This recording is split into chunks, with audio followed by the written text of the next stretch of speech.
Narito na mga benamanong balita ngayong Lunes. Dating Pangulong Rodrigo Duterte may patsada sa mga nagsusulong ng People's Initiative. Nagbabala rin kay Pangulong Bongbong Marcos ang posibleng magkagulo kung itutuloy ito.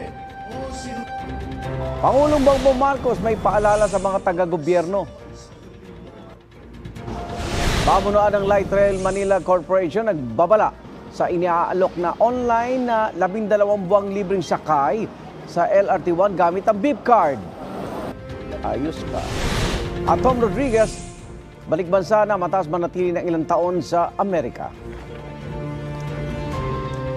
Magandang umaga mga igan. Lunes na naman, January 29, ngayong araw, kapit na't iikot na ang ratsyada ng mga balita.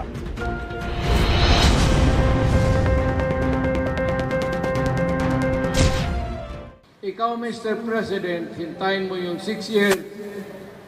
Kalimutan mo na yung kay Romualdez kasi yan ang magpahamak sa iyo. At maraming magagalit sa iyo, pati na ang militar.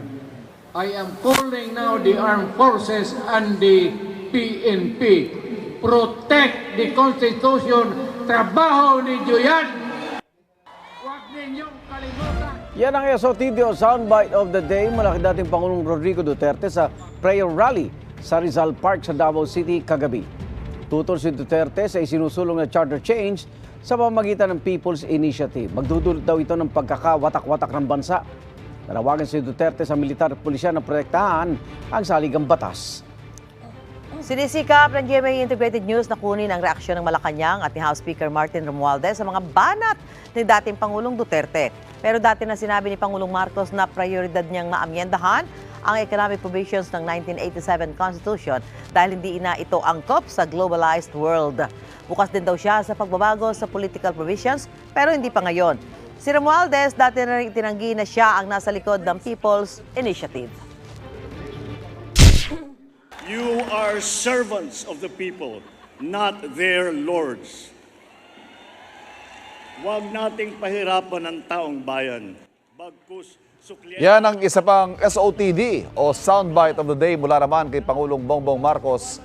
Isa yan sa 3 bilin niya sa mga taga-gobyerno sa kick-off party ng Bagong Pilipinas sa Quirino Grandstand sa Maynila.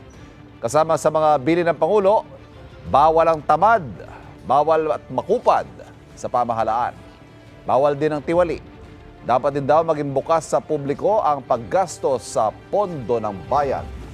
Ano yung isa? Hindi, ano yung kay Pangulong Duterte, prayer rally?